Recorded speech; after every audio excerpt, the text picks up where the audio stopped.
자, 이제 29페이지에 29페이지 투자 시 현금 흐름이라는 게 있는데 굉장히 복잡한 식으로 쭉 나와 있습니다. 근데 이 부분을 이제 설명을 한번 드려볼 테니까 칠판을 한번 보십시오.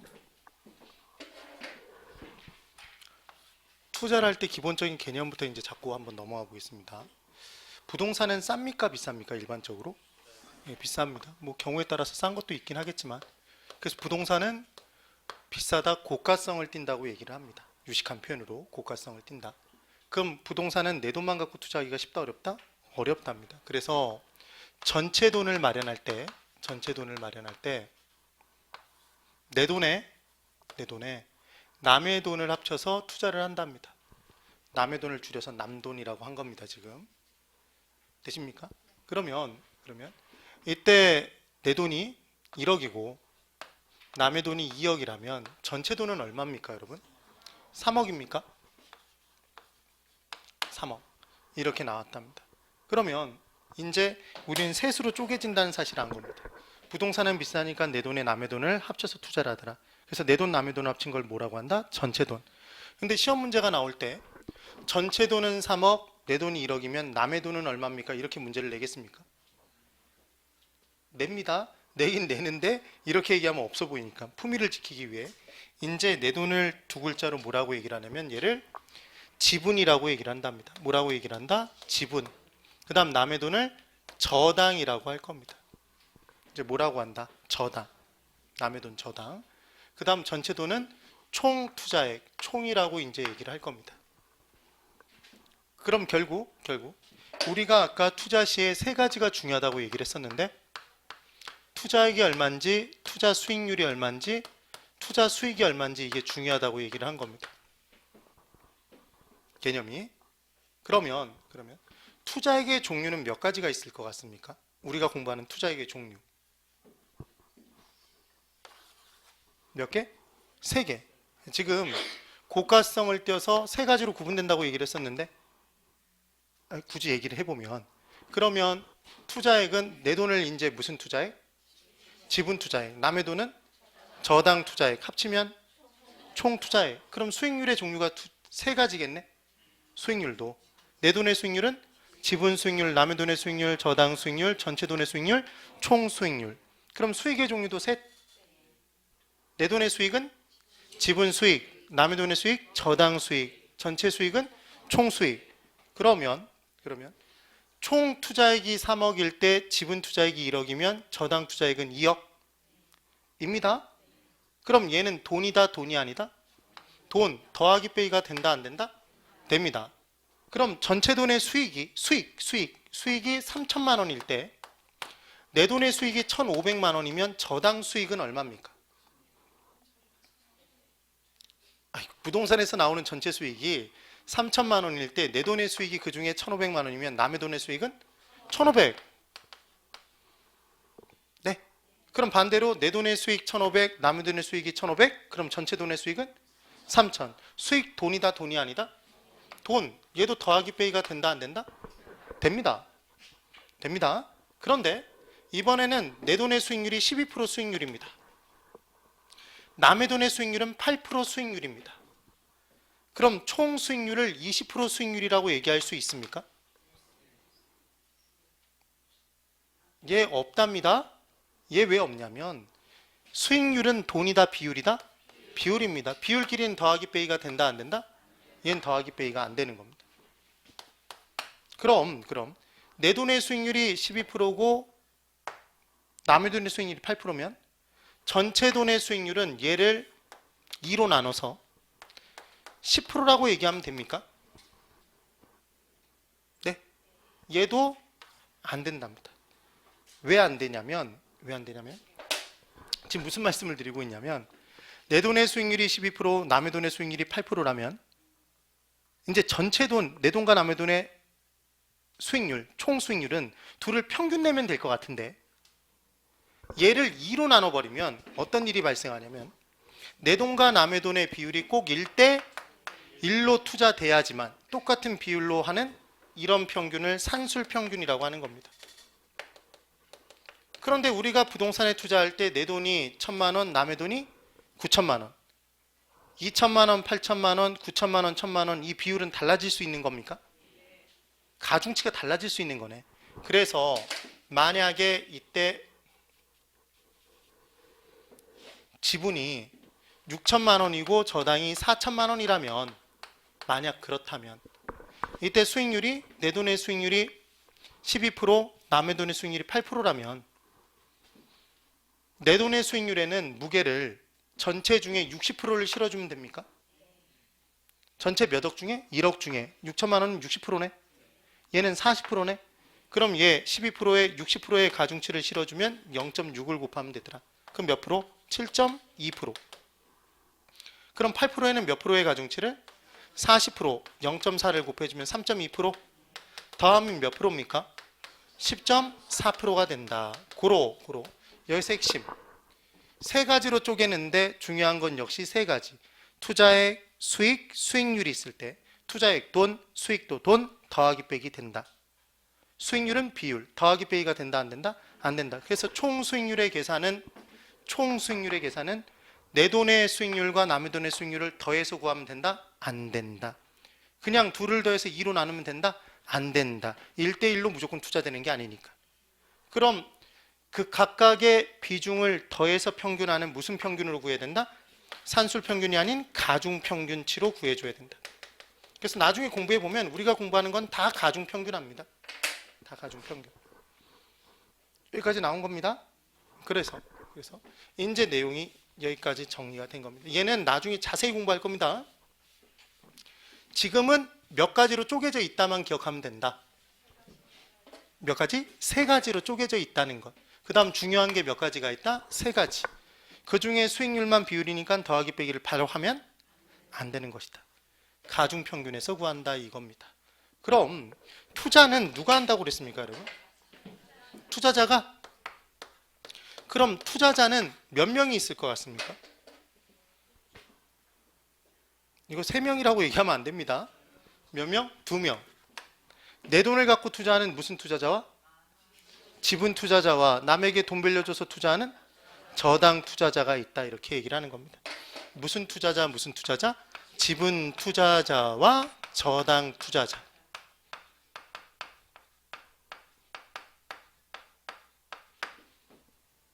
이렇게 둘로 나눠져 있는 겁니다. 이 둘을 합쳐서 총 투자자라 한다 이런 개념은 없는 겁니다.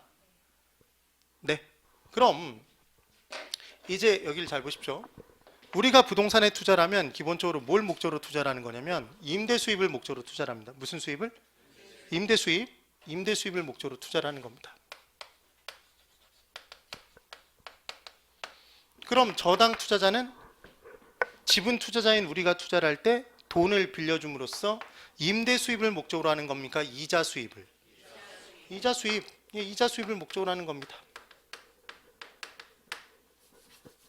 그럼 이자 수입을 목적으로 하는 저당 투자자는 딱 한 명 있다고 보면 되겠네. 이게 뭐라고 보면 된다? 은행이라고 보면 됩니다. 그럼 여기서 질문을 드려볼 겁니다. 투자자를 몇 명으로 쪼갰다 지금? 2명으로 쪼갰습니다. 지분 투자자와 저당 투자자. 그럼 이 중에 그리고 강의를 듣는 분들 중에 나는 은행이다. 손 들어보십시오. 나는 은행이다. 그랬더니 또 번쩍 손을 들면서 나는 은행 직원이다. 이러면 안 됩니다. 지금 은행 직원을 판단하는 게 아니라 누굴 물어본 거다? 은행. 그러면 아무도 손을 안 들 거 아닙니까? 네?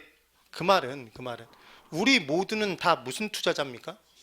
지분 투자자입니다. 지분 투자자. 그래서 내 돈에 남의 돈을 섞어서 내가 이 건물을 소유하는 거다.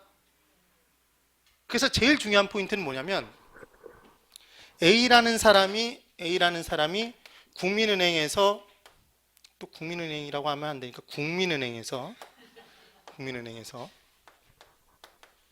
자기 돈 1억에 2억을 국민은행에서 빌려서 이때 3억짜리 집을 샀다면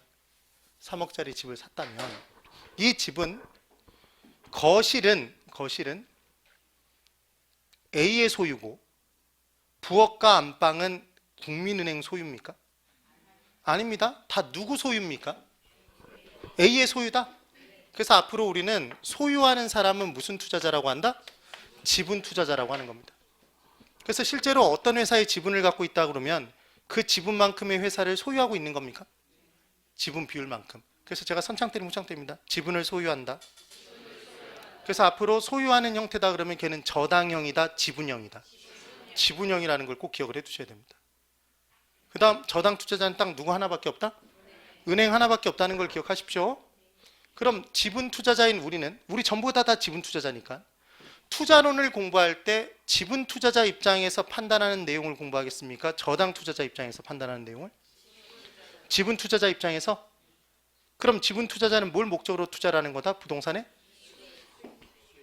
이제 무슨 수익? 임대 수입. 놀리지 않고 보유기간 동안 임대하면서 임대 수입을 목적으로 투자를 하는 겁니다. 네. 그럼 이제 잘 보십시오. 지금 제가 얘기하는 걸 정확하게 이해를 하셔야 됩니다. 우리는 지금 뭘 공부하고 있는데?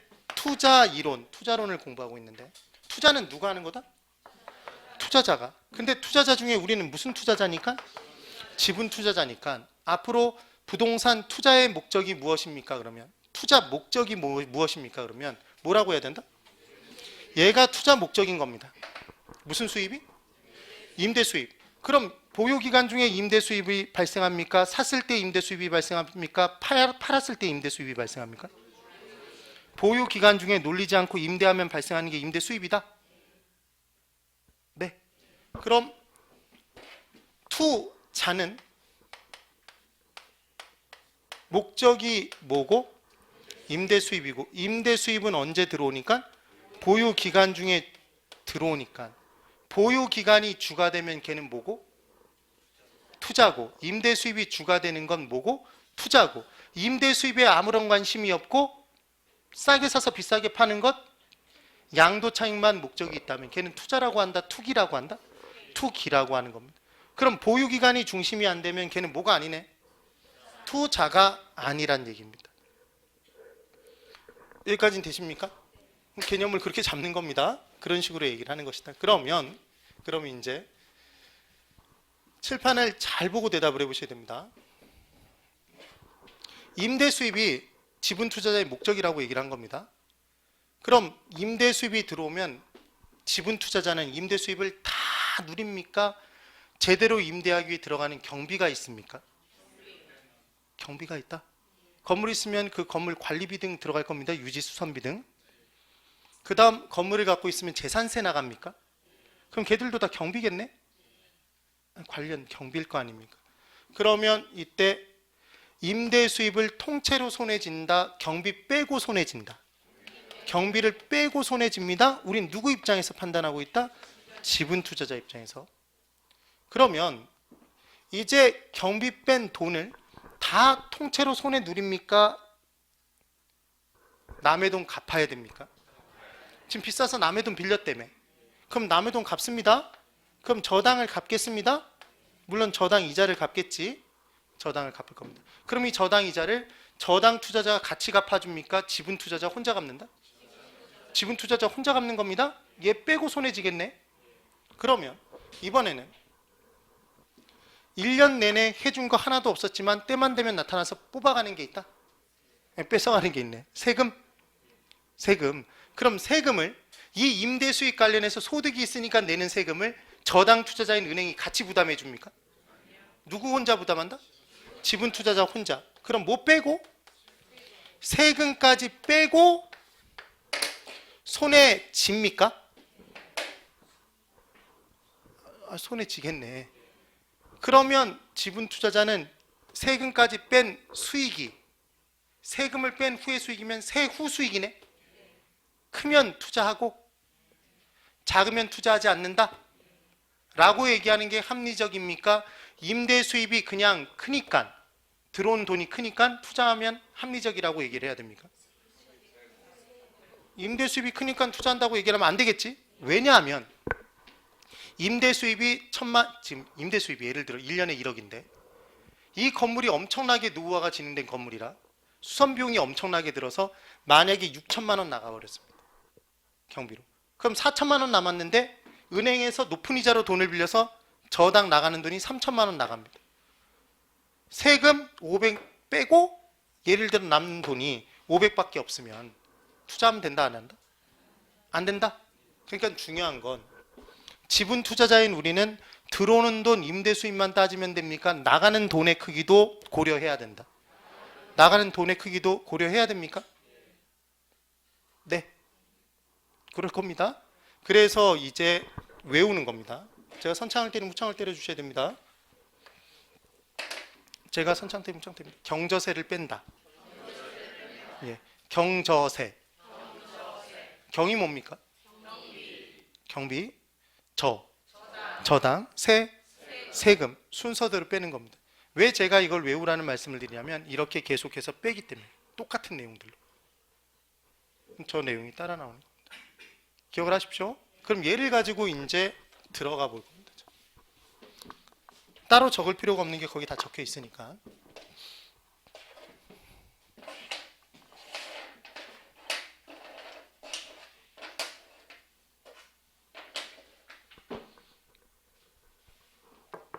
여기 그대로 보시는 겁니다. A가 5층짜리 상가 건물을 사려고 합니다. 사려고 한다. 근데 이 계산식을 정확히 보기 전에 하나의 표현만 기억하고 넘어갈 겁니다. 자, 여기만 그대로 보십시오. 그냥 표현만 기억하고 넘어가고. 우리 사서 가지고 있다가 팝니까? 보통? 그러면 걔를 유식한 표현으로 취득, 보유, 양도 또는 처분이라고 얘기를 할 겁니다. 그러면 이제 A라는 사람이 지분 투자자라면 지분 투자자는 취득할 때 돈이 들어갑니까? 돈이 들어옵니까? 나갑니까? 나갑니까? 그럼 집 나가는 지 돈을 내 돈을 뭐라고 하겠다? 지분액이라고 합니까? 아니 지금 지분 투자자가 내보낸 내 돈은 지분액이라며. 두 글자 지분, 세 글자 지분액, 다섯 글자 지분 투자액. 네, 지분 투자자 입장에서 판단하는 거니까 이제. 그럼 얘를 뭐라고 하냐면 지분액. 그래서 예를 들어 얘가 만약에 3억이 나갔다면 내 돈이 3억이랍니다. 내 돈이 3억이랍니다. 그러면 이 3억이 보유기간 중에 들어옵니까? 보유기간 중에는 안 들어옵니다. 근데 그 3억이 양도하면 건물을 팔아치우면 집 나갔던 내 돈이 복귀합니까? 그러니까 취득 시에 나가는 돈을 내 돈을 뭐라고 하고? 지분에. 보유 기간 중인 걔가 안 들어오다가 팔면 다시 들어오겠네? 그럼 복귀합니까? 그래서 걔를 뭐라고 하냐면 지분이 복귀된 금액, 지분 복귀액이라고 합니다. 근데 얘를 최종적으로 손해집니까? 세금까지 뺀 후에 손해진다? 세금까지 뺀 후에 손해진다며. 그럼 얘를 뭐라고 하겠다? 세후 지분 복귀액이라고 합니다. 그럼 보유기간 중에 놀리지 않고 임대하면 임대 수입이 들어올 거 아닙니까? 지금.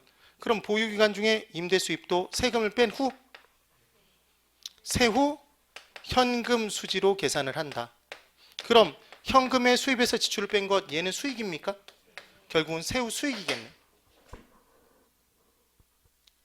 이렇게 따라 나올 겁니다. 그러면 이제 조금 더 복잡하게 이 내용들이 나오겠지만 우선 우리는 뭘 보고 싶은 거냐면 보유기간 중에 세후 현금 수지를 어떻게 계산하는지, 양도 시의 세후 지분 복귀액을 어떻게 계산하는지 이 식을 보자는 얘기입니다. 그럼 이 식을 만들 때 세후를 붙인 걸 보니까 순서대로 뭘 뺐을 것 같다? 경, 저, 세를 순서대로 빼는 겁니다. 얘도. 그걸 보려고 하는 겁니다. 그래서 이제 내용을 보면 이제 들어갑니다. A가 5층짜리 상가 건물 하나를 살 겁니다. 이제 사려고 한다.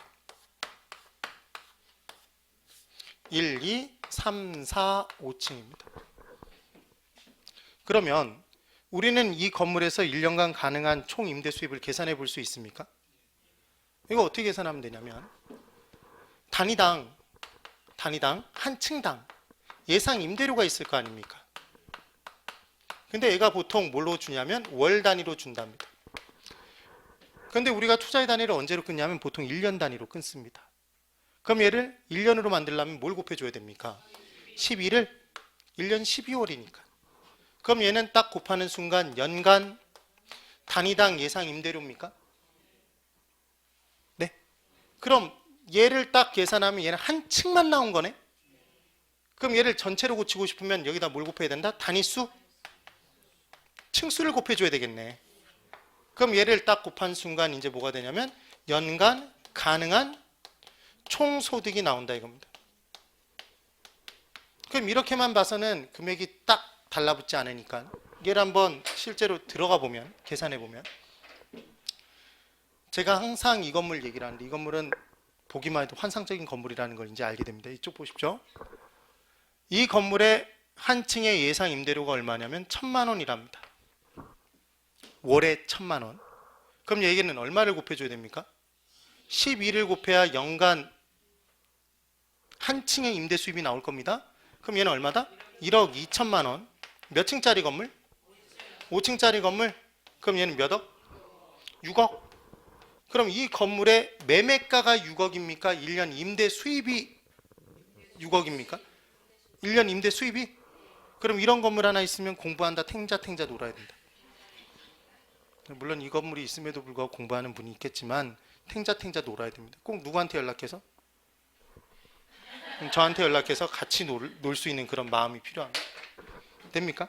그래서 얘를 문제를 내면 실제로 이 문제의 정답을 6억이 아니라 5천만 원으로 끝내는 분들이 은근히 많답니다. 그 말은 뭘 안 곱했다? 12를. 우리는 지금 구하는 게 뭘 구하는 거다? 연간을 구하는 겁니까? 그럼 월로 나와 있으면 얼마를 곱하고? 12를 곱해줘야 되고, 분기면 4분기니까 분기별 수입이 주어져 있으면, 임대 수입이 주어져 있으면 4를 곱해서 연간으로 고치고, 반기면 2를 곱합니까? 전반기가 나와 있다면 1년을 고치려면 2를 곱해줘야 되는 거지. 그런데 이렇게 곱해야 된다는 걸 우리가 알고 있는 걸 알고 얘를 연으로 주면 11을 곱하는 순간 12년 나옵니다. 이때는 그냥 써야지. 이렇게 나옵니다. 소소하게 이 부분도 고칠 수 있다는 얘기입니다. 그러니까 이게 무슨 대단한 내용이 아니라 연간 가능한 총소득은 계산해 볼 수 있다. 이게 바로 뭡니까? 지금 이 건물의 임대 수입을 한번 계산해 본 거네. 그래서 자, 이제 여기를 보십시오. 우리가 보유 기간 중에 가능한 총소득을 구해낸 겁니다. 가능 총소득을. 그런데 이제 총소득이란 표현보다는 조소득이란 표현을 많이 쓸 겁니다. 그래서 한자로 조가 총인데 외울 때 어떻게 외울 거냐면 임진왜란 때 외국가 썼던 재수없는 총의 이름이 뭡니까? 조총. 이거 나중에도 또 써먹습니다. 조청이다, 조총이다. 조총. 그래서 뭐가 같다? 조와 총은 같다. 그럼 가능 총소득을 뭐라고 할 수 있다? 가능 조소득. 유효 총소득이면 유효 조소득이라고 얘기할 수 있는 겁니다. 그러면 이제 가능 조소득에서, 가능한 조소득에서 얘가 지금 얼마입니까? 6억입니다. 근데 얘는 말 그대로 유효하게 들어오는 겁니까? 가능한 게 6억이다. 가능한 게 6억입니다. 이 6억이 다 들어오려면 어떻게 들어와야 되냐면 1년 내내 단 한 층도 비지 않고 꽉 차서 들어가고, 그럼 비는 게 공실? 그럼 다 찼으면 만실? 그래서 우리가 어디 놀러 가면 만실 됐다고 얘기하는 거 아닙니까? 방이 없다고. 꽉 차서. 그러면 만실 시에 가능한 소득이고 얘는 만실 시나. 그리고 배째라 배를 내미는 임차인이 없어야지만 이 6억을 누릴 수 있는 겁니까? 그럴 거 아닙니까? 그런데 현실은 1층 잠깐 비고 4층 잠깐 빌 수 있습니까? 그럼 뭐가 발생할 수 있는 거네? 공실이 발생할 수 있다? 그럼 공실이 발생하는 만큼은 더해줘야 된다? 빼줘야 된다? 빼줘야 되고 안 들어올 거니까. 또 하나, 4층에 누가 사나 봤더니 B가 산답니다. 왠지 불안했는데 얘는 뭐의 달인이냐면 BJR. 잘 알게 됩니다. 배, 째라. 얘가 이렇게 배를 잽니다. 그럼 이렇게 불량한 놈이 발생하면 돈이 들어온다 안 들어온다? 안 들어오니까 공실 발생하고 불량한 놈이 발생하는 만큼 그만큼 더해야 빼줘야? 빼줘야 이제 유효한 계산이 된다는 얘기입니다. 실제 효과 있는. 그래서 통상 가능한 조소득이 얼마 정도가 발생하냐면 약 5% 정도가. 근데 시험 문제에 5% 6% 줍니다. 별도로 외울 필요는 없고. 그럼 이제 우리가 계산한 건 어디까지 계산한 거냐면 이 건물의 가능한 총소득에서 뺄 것 빼고 뺄 것 뺀 겁니까 지금? 공실 발생하고 불량부채 충당금 뺀 겁니다. 그런데 A가 이 건물을 샀을 때 이 건물에서 들어오는 주된 임대 수입은 아니지만 주차장을 이용해 주고 대가를 받고 옥에 광고판을 세워주고 광고판 수입을 누리고 자판기를 놓고 자판기 수입을 누리고 유료 세탁기를 놓고 유료 세탁기 수입을 만약에 누린다면 얘는 A 입장에서는 비용입니까? 소득입니까? 소득? 주된 임대 수입입니까? 기타의 소득입니까? 기타 소득이네. 그럼 기타 소득만큼 더해야 된다, 빼야 된다? 더하겠네. 그럼 가능한 총소득에서 뺄 거 빼고 더할 거 더하면 얘는 유효해집니까? 유효가 되겠지. 그래서 얘가 뭐가 되냐면 유효 조소득이 된답니다. 이게 바로 얘라고 생각하시면 됩니다. 뭐다? 우리가 누리고자 하는 임대 수입이다. 이렇게 계산을 해주면 됩니다. 수입. 그러면 칠판 있죠? 이제 이 유효 조소득에서 경, 저, 세를 순서대로 빼면 된다는 얘기 아닙니까? 그래서 유효 조소득에서 경비를 빼는데 A는 보유기간 중에 임대 수입이 A의 소득입니다. 그럼 A의 영업은 임대업입니까? 임대를 하는 거지. 그러면 임대하기 위해 들어가는 경비는 영업하기 위해 들어가는 경비입니까? 제대로 영업하기 위해 들어가는 경비겠다. 그래서 얘를 무슨 경비라고 하냐면 영업 경비라고 합니다. 이렇게 따라 나온다. 지난주, 지지난주에 우리가 빼면 뭘 붙였습니까? 순. 특히나 지출, 비용, 경비를 빼면 얘는 무조건 뭘 붙인다며? 순자를 붙여주시면 됩니다. 얘는 조건 없이. 그럼 유효조소득에서 영업경비 뺐으니까 뭐다? 순. 그래서 얘를 순영업소득이라고 합니다. 순영업소득. 그럼 순영업소득이 계산되기 위해선 경비를 뺀 거다? 앞에 경비를 뺀 거네 지금. 네? 그럼 이제 뭐가 남았다? 저당 빼야 됩니다. 그래서 우리가 은행에 현금 자동 인출기 있습니까, 여러분? ATM기에서 현금 서비스액을 인출하면 걔는 내 돈입니까? 빌린 돈입니까? 잠깐만. 예금 인출을 한 게 아니라 현금 서비스를 받았다니까. 그럼 현금 서비스를 받으면 걔는 내 돈이다, 빌린 돈이다? 빌린 돈입니다. 그럼 걔는 원금만 갚아야 됩니까? 이자만 갚아야 됩니까? 둘 다 갚아야 됩니까? 둘 다 갚는다? 그래서 남의 돈, 빌린 돈 갚는 거를 얘를 현금 서비스액이 아닌 부채 서비스액이라고 합니다. 무슨 서비스액? 부채 서비스액. 그럼 이 부채 서비스액은 이자만 있는 거다, 원리금이다? 원리금입니다. 원금 플러스 이자를 갚는 것이다. 그럼 얘를 빼면 저까지 뺀 겁니까? 이제 뭐만 남았다? 세. 그럼 얘는 세금을 빼기 전이다, 뺀 후다? 얘 빼기 전이네. 그러니까 세 전 현금 수지라고 하는 겁니다. 그럼 여기서 이제 세금을 빼면 되는데 우리가 계산하고 있는 게 A의 영업 소득을 계산하고 있습니까? 지금 임대사업이 A의 영업이라며. 그럼 임대사업을 통해 들어온 임대 수입은 결국은 영업 소득 아닙니까? 그럼 사업소득에 대해서는 무슨 세? 사업소득세. 이자소득에 대해서는 이자소득세. 근로소득에 대해서는 근로소득세. 영업소득에 대해서는 영업소득세. 그래서 영업소득세를 뺍니다.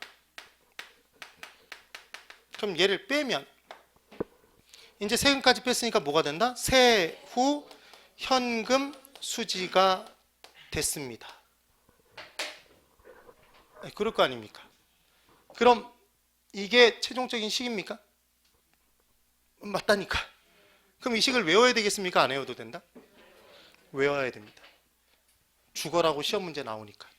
그럼 이대로 생짜로 주고 외워라 그러면 제가 나쁜 놈이다? 네. 그래서 외우는 방법이 있답니다. 외우는 방법.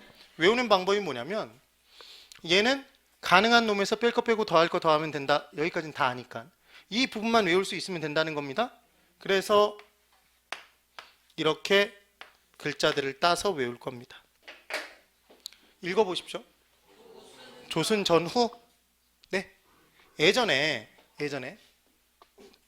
기본적으로 연식이 거의 뭐 우리 세대니까 예전에 국무총리 중에 조선 총리 계셨습니까? 네. 그래서 조순 총리의 전과 후 이렇게 기억하면 됩니다. 전후. 제가 선창대는 무창대입니다. 조순 전후. 예. 그럼 아까 뭘 뺀다며? 아니 뭘 빼는 거라며? 경, 저, 세를 빼는 겁니까? 네. 그럼 이제 우리는 네 글자 뭐에? 조순 전후에 세 글자 뭘 끼면? 경제세를 끼면 이 식이 나오는 거다. 그럼 이제 연습해 볼 겁니다. 이쪽 보지 마시고 좀 멀리 가야지 되겠다. 좀 멀리 갑니다. 이쪽 저기 보지 말고. 고상철 선생님 막 지워버리는 거 아닙니까? 분필 이렇게 던지고 네. 이렇게 던지지도 않고 이렇게 던지고 조순 전후 사이에 경저세를 낍니다.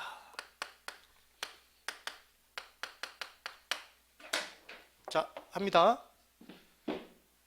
가능한 조소득에서 뺄 거 뺍니다. 뭘 뺍니까? 아이, 공실 발생하고 불량한 놈 발생하는 것 빼고 광고판 수입 등 기타 소득을 더하면 조소득, 무슨 조소득? 유효 조소득이 나오고 이제 보십시오. 경비를 빼는데 영업하는 데 들어가는 경비? 영업 경비를 빼면 뺐으니까 뭐? 순 영업 소득이 되고 거기다가 이제 남의 돈 갚는데 현금 서비스액, 부채 서비스액? 부채 서비스액을 빼면 세, 전 현금 수지고 거기서 세금을 빼는데 지금 계산하는 게 영업 소득? 계산하니까 무슨 세? 영업 소득세를 빼면 세, 후 현금 수지가 된다. 입니까? 이 내용이 따라 나오는 겁니다. 그래서 외워버려야 됩니다. 외워버려야 됩니다. 그런데 또 하나 이제 또 외워야 될 게 자, 지금 기초를 정말로 빡시게 다져놓는 겁니다. 이쪽을 보십시오. 예, 지금 조순전후 네 글자는 수입 또는 수익입니까? 네. 그럼 잠깐만 보십시오.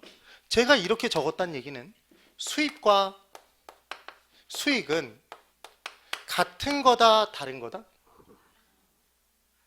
아니, 같은 거면 수입 또는 수익이라고 얘기 안 했겠네? 네? 다른 거란 얘기지. 그래서 수익은 뭘 빼면? 경비, 지출을 빼면 수익입니까? 경비, 지출을 빼면 이게 수익인 거지. 수입에서. 네? 그러니까 경비를 빼기 전은 뭐고? 수입이고 뺀 다음은 뭐라고 하는 거다? 수익이라고 하는 겁니다. 경비를 기준으로. 그러면 조순 전후 네 가지 중에 하나만 수입입니다. 하나만 수입. 저놈이 왜 갑자기 저러나 그러지 말고 지금 뭐만? 조만? 얘만 수입입니다. 왜? 뭘 빼기 전이라? 경비를 빼기 전이라. 얘는 수입입니다. 그럼 얘를 뺐으니까 얘는 뭐다? 수익인데 남의 돈을 빼기 전이다? 뺀 후다? 빼기 전이네. 그럼 얘는 총수익이겠다? 지분수익이겠다? 잠깐만 이게 실수였겠지. 그래서 여기 보십시오. 그러니까 머릿속에 뭐가 그냥 들어가 있으면 되냐면 어렵게 생각하지 마시고 부동산 비싸서 내 돈에 남의 돈을 섞어서 전체 돈이 나왔다. 그래서 내 돈 지분, 남의 돈 저당, 전체 돈은 총 투자액 3개, 수익 3개. 머릿속에 박혀 있으면 된다니까. 수익률도 3가지로 따지는데 수익률은 더하기 빼기를 하면 안 되는 거다. 가중평균에서 구한다. 그게 끝인 겁니다. 네. 그러면 전체 돈의 수익 에서 남의 돈의 수익을 빼기 전은 뭐다? 전체 돈의 수익이고 남의 돈의 수익을 뺀 다음에 뭐가 되겠네? 이제 지분 수익이 되는 겁니까? 아니, 개념은 그럴 거 아닙니까? 그러면 이제 이쪽 다시 유효조소득은 수입이다, 수익이다?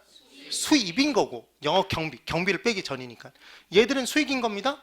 그럼 얘는 순수익이라고 얘기해도 되고 순영업소득을 얘 뭐? 세전수익, 세후수익이라고 얘기해도 되는 거네? 이름은 지금 현금수지라고 붙였지만 그렇습니까?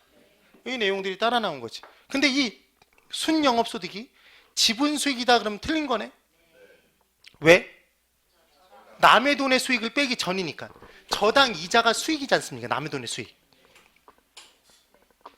아니, 우리는 이자를 지불하는 거지만 저당 투자자 입장에서는 그게 저당 투자에 대한 수익인 거지.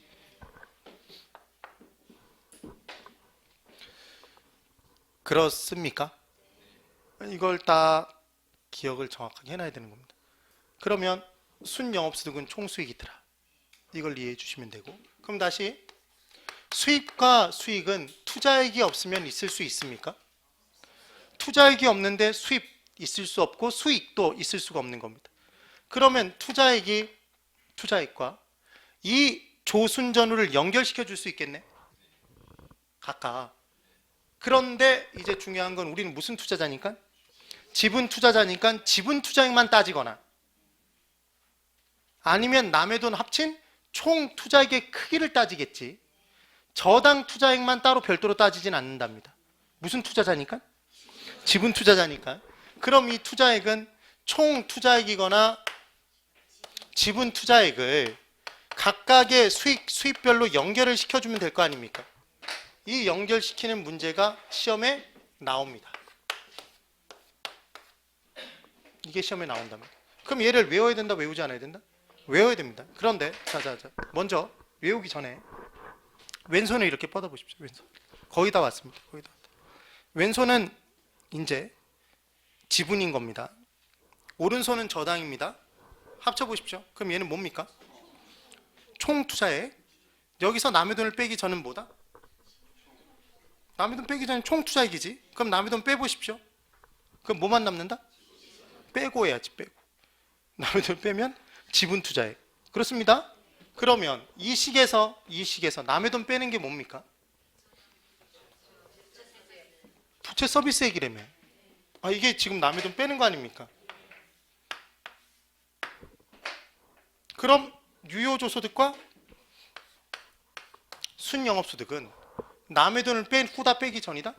빼기 전이니까 얘는 무슨 투자액과 연결되겠네? 총 투자액과 연결이 될 거 아닙니까?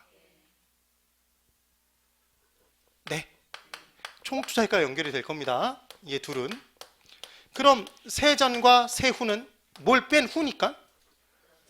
남의 돈을 뺀 다음이니까 얘는 총 투자액과 연결된다. 지분 투자액과? 지분 투자액과. 남의 돈 뺀 다음이니까 저당 투자액과 연결되는 게 아니지. 그래서 시험 문제에 세후 현금 수지와 총 투자액을 연결시켜 놓으면 X. X. 순영업소득과 지분 투자액을 연결시켜 놨으면 X라는 얘기입니다. 외워야 된다, 외우지 않아야 된다? 외워야 됩니다. 외우는 방법. 간단합니다. 총 아니면 지분인 거지. 조순전후 4개를 둘둘 쪼개주는 겁니다. 위에 둘, 아래 둘. 그럼 하나만 외우면 되겠네. 외우는 방법. 조순 씨는 직책이 뭐였습니까? 총이. 예, 총리. 예, 이렇게 외우면 됩니다. 됐지 않습니까? 어렵게 하지 말고. 그러니까 외울 건 4글자 뭐에? 조순 전후에 3글자 뭘 끼고? 경저세를 끼고. 조순 총리? 그러니까 조순은 뭐와 연결? 총리와 연결이 아니라 총 투자액과 연결. 전후는 지분 투자액과 연결. 그럼 그걸 알고 있으면 자, 이제 보십시오. 잘 보셔야 됩니다. 세후 수익률이라는 걸 식으로 만들어 보랍니다. 그럼 얘를 만드는 방법은 얘 비율입니까? 그럼 짝대기 짝. 우리가 알고 싶은 게 뭐네? 세후 수익. 그럼 세후 수익이 분자면 수익 이득이 분자면 분모는 무조건 투자액이 들어간다고 그랬지. 전의 시간에. 그러면 여기에 총 투자액이 들어간다 그러면 O다 X다? X네. 왜? 얘 짝꿍 뭐라 그랬습니까? 전후는 지분 투자액이었지. 이렇게 식이 나온다는 얘기입니다. 무슨 대단한 내용이 아니라, 그럼 이게 세전 수익률이면 세전 수익이 분자네? 그럼 분모의 투자액인데 얘 무슨 투자액? 총 투자액? 지분 투자액. 조순? 총리니까. 예. 조수는 뭐랑 연결? 총 투자액과 연결. 이 둘은 뭐와 연결? 지분 투자액과 연결. 이렇게 기억을 해두시면 된다. 하실 수 있겠으면 고개 끄덕끄덕 해보십시오. 됐습니까? 그 다음 이제 시험 문제 나오는 게 뭐가 나오냐면, 자, 잘 보십시오. 그럼 결론은 투자자인, 지분 투자자인 우리는 수입이나 수익을 목적으로 투자를 하는 겁니까? 아니, 크게 보면. 그럼 우리가 합리적인 투자 결정을 했다고 얘기를 하기 위해서는 우리가 고려해야 될 투자의 모든 요소들을 다 고려하고 투자 결정을 해야 된다. 그런 것 하나도 고려하지 않아도 된다? 고려해야 된다 이겁니다. 그럼 들어오는 돈만 따져야 됩니까? 나가는 돈의 크기도 판단해야 된다? 나가는 돈의 크기도 판단하고 그걸 뺀 후에 금액을 가지고 큰지 작은지를 가지고 투자해야 되겠네? 투자 결정을 내려줘야 됩니다. 그래서 시험 문제 여기 보십시오. 유효 조소득을 가지고 투자 결정을 내리면, 얘가 큰지 작은지를 가지고 투자 결정을 내리면 영업 경비의 효과를 고려할 수 있다. 고려 못한 거네. 얘 크기 이 다음에 빼는 거 아닙니까? 유효 조소득에서. 그러니까 유효 조소득이 큰지 작은지만 가지고 투자 결정을 내리면 경비의 크기가 큰지 작은지를 따지지 않은 거네. 근데 만약에 순영업소득이 큰지 작은지를 가지고 판단을 했다면 영업 경비의 효과는 고려한 겁니까? 이게 뺀 다음이니까. 그래서 시험 문제에 세전 현금 수지를 가지고 투자 결정을 내리면 영업 경비와 위인지 아래인지 보십시오. 영업 경비와 부채 서비스액의 효과는 고려를 한 거지만 영업소득세의 효과는 고려하기 전이다. 옵니까? 맞지 지금? 그러니까 이 금액, 세전 현금 수지의 금액은 이 둘을 뺀 다음의 금액이다. 그러니까 얘들의 크기를 고려한 거네. 근데 얘는 영업소득세의 금액을 빼기 전이네. 그러니까 얘를 고려하기 전이란 얘기입니다. 그러니까 시험 문제로 나오면 쉬울 것 같다, 어려울 것 같다? 쉬울 것 같다? 어렵지. 왜 어렵냐면 이걸 다 적어놓고 풀어야 될 거 아닙니까? 네? 그래서 이게 쉬운지 어려운지를 판단해야 되니까 어렵지. 어렵답니다. 근데 안 나오겠다, 나오겠다? 나옵니다, 시험 문제. 이런 문제들이. 그럼 풀 수 있는 방법이 필요합니다. 걔를 푸는 방법. 잘 보십시오. 여기 우리가 외웠던 것만 가지고 하는 겁니다. 우리는 직장 생활할 때 내가 과장이면, 내 직책이 과장이면 내 위에 부장님은 고려합니까, 안 합니까? 부장님은 고려장을 빨리 시켜야 내가 부장이 된다? 부장님을 고려하지 않으면 잘리는 겁니다. 자택근무가 아니라 그냥 자택에서 쉬게 되는 겁니다. 그런데 내 밑에 대리는 고려한다, 고려하지 않는다? 고려하지 않습니다. 그러니까 나를 기준으로, 그냥 판단하는 걸 기준으로 위에 있는 건 고려가 되는 거고 고려가 된 거고 밑에 건 고려하지 않는 거네. 그러니까 우리는 역시 조순전후 네 글자에 사이에 경저세만 끼워놓고 유효 조소득을 가지고 투자 결정을 내렸다 그러면 걔를 딱 기준으로 그어놓고 위에 거는 고려가 됐고 밑에 건 고려하지 않는 거네. 그럼 경저세의 효과는 하나도 고려하지 않은 거지. 네. 그럼 세전을 가지고 판단을 했다 그러면 위에 거는 고려가 된 거네. 밑에 건 고려하지 않은 겁니다. 그러니까 경비와 저당의 효과는 고려한 거고 세금 효과는 고려하지 않은 거지. 그럼 다시 질문. 영업소득세의 효과를 고려한 건 딱 하나밖에 없습니까? 영업소득세의 효과를 고려한 건 딱 하나밖에 없네. 뭐밖에 없다? 세후 현금 수지. 맞습니까? 그래서 우리가 투자 결정을 낼 때 뭐까지 뺀 후로 따져서 판단하는 거다? 세금까지 뺀 후, 세후 현금 수지를 계산하는 겁니다. 예. 그리고 기타 잡다하게 내용들이 들어가겠지만, 자 여기 일쪽 잘 보십시오. 이 식에서 유효조소득에서 경저세를 순서대로 뺍니까? 네. 그럼 이 영업경비 속에는 부채 서비스액이 포함되어 있다? 이게 각각이지 않습니까? 그럼 영업경비세 속에 영업소득세가 포함되어 있다 그러면 X네.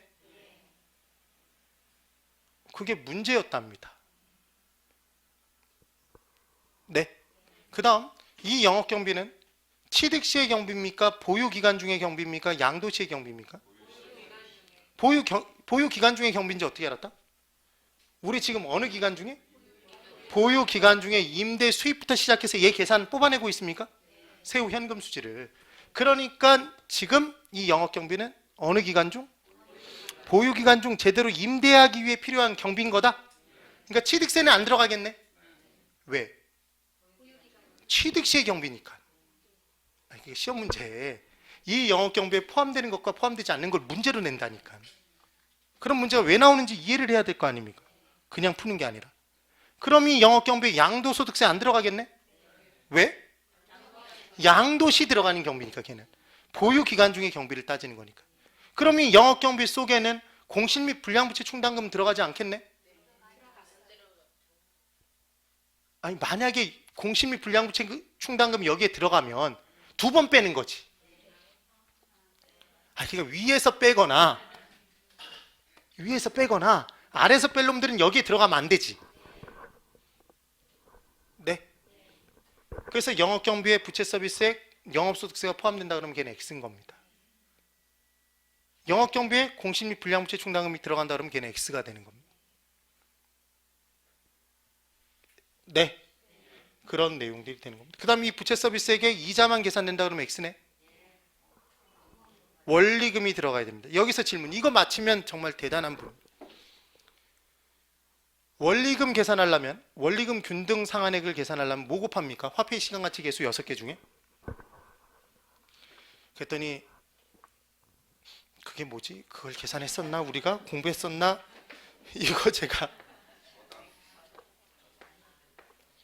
6개 죽음의 T 절대 넘어가면 안 된다고 그랬지. 역수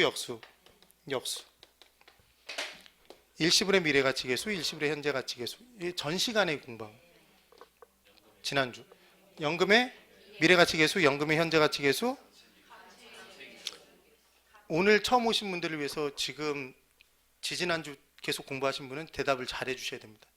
왜냐하면 처음 오셨는데 제가 질문한 부분을 여러분들이 대답을 하나도 못하면 저 인간한테 계속 공부해봤자 나도 하나도 모르겠구나 이런 생각을 할 수밖에 없는. 그래서 얘는 뭐다? 감채기금 계수, 상환기금 계수라고도 한다. 얘는 저당상수. 그래서 저당에는 뭘 곱한다? 저당상수를. 그러면 얼마씩 갚아라? 원리금 균등 상환액이 나온다? 그렇습니까? 그럼 얘는 원리금을 계산하는 거라며. 그러니까 얘는 저당상수를 곱한다. 저당이자율을. 저당상수. 그런 걸 이제 자세히 공부하게 됩니다. 지금 틀을 잡는 거고. 네. 그리고 나중에 영업소득세 금액을 계산하는 식도 뽑아내는 공부를 합니다. 그렇지만 지금 뭐가 필요한 거냐면 이 전체 틀, 뼈대가 머릿속에 들어오는 게 제일 중요한 겁니다. 네. 그래서 외우는 방법은 뭐에서? 조, 순, 전후에 뭘 뺀다? 경, 저, 세. 이거 시험 문제 뻥뻥 뚫어놓고 가로 메꾸기. 얘 뻥뻥 뚫어놓고 가로 메꾸기. 이런 문제가 나왔었습니다. 실제로. 또 나올 수 있습니다. 그럼 이제 얘는 보유기간 중의 내용이었고 양도시의 내용을 보면 다 온 겁니다. 얘는 한 3분만 더 하면 됩니다. 팔고 받은 금액을 뭐라고 합니까, 여러분? 우리 양도가액? 팔고 받은 금액을 양도가액이라고 하네. 근데 여기서는 매도가액이라고 한번 해주자. 매도가액.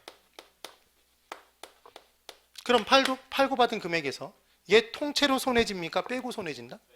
빼고. 경, 저, 세를 순서대로 뺀다. 그럼 매도하기 위해 들어가는 경비는? 매도 경비. 그럼 경비를 빼면 뭐 붙인다며? 순. 그럼 얘는 순 매도액. 순매도액. 순매도액. 그럼 여기서 저당 빼면 됩니까? 저당 뺍니다. 근데 이쪽 보십시오. 3억을 주고 샀답니다. 남의 돈 빌렸을 거 아닙니까 지금. 별다른 얘기 없으면. 그럼 보유기간 중에 갚아나가고 있었다? 갚아나가고 있었습니다. 근데 팔 때 아직 못 갚은 금액이 있을 수 있네? 네. 그럼 아직 못 갚은 금액이 있다면 그 금액이 있음에도 불구하고 들고 튀어야 됩니까? 갚아야 된다. 갚아야 됩니다. 그럼 상환된 미상환된? 미상환된 남의 돈 유식한 표현 두 글자? 아니 남의 돈 유식한 표현 두 글자? 저당 남은 돈 잔금. 그러니까 미상한 저당 잔금이라고 얘기하면 무슨 대단한 내용 같지만 살 때 빌린 돈 보유기간 중에 갚아나가고 있었는데 아직 못 갚은 금액이 있다면 걔 갚고 미상환된 저당 잔금을 갚고 그러면 저당 뺀 겁니다. 지금 이제 뭐만 남았다?